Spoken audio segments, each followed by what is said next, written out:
Hello traders, FX Pip Collector here. Today is Wednesday, April 26th, and I'm going to be analyzing gold starting on the monthly, working my way down to the 1 hour time frame.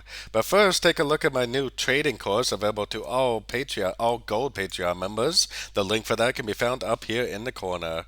So on gold, I do see this as a 1, ABC of 2. This looks like a big wave 3, and I still think this is an ABC of 4, and I still think we're in a 1, 2, 3 of wave 5. I think this needs to go a long ways up, probably at least to the 22, maybe $2,300 area to finish off this uptrend, probably at wave 5.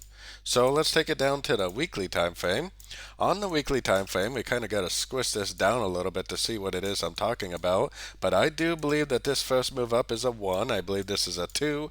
And I believe we're in a wave 3. A wave 3 needs to be bigger than a wave 1. So that means that this needs to go beyond the 100% Fibonacci extension of wave 1 projected off the bottom of wave 2. If it really is a wave 3, then it's probably going to go all the way up to one of these higher Fibonacci levels to make that wave 3, eventually making a 4 and a 5.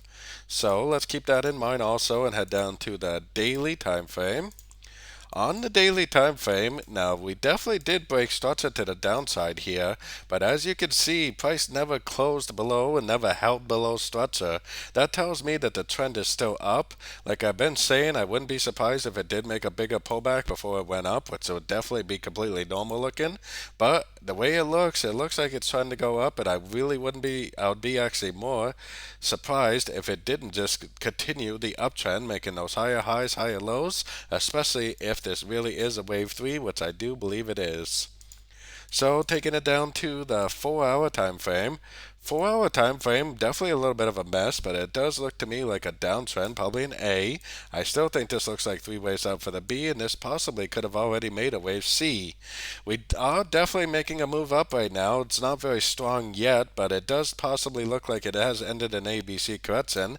So for now, I definitely would be looking for longs at the end of any pullbacks, because there's definitely a pretty good chance that this is just going to continue to make those higher highs and higher lows. So taking it down to the 1 hour time frame.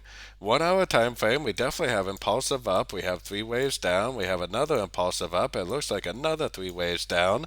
Those are all entries that I would have been looking for at the end of any one of these pullbacks. So I don't really think this is over. So if it does make more pullbacks, more 3-way patterns to the downside, those are definitely the entries that I'm going to continue to look for the continuation of this uptrend.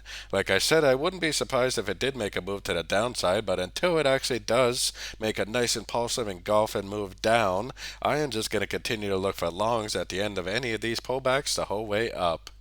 So don't forget to join my free Discord channel. The link for that is on the screen and in the description. Thanks and happy trading.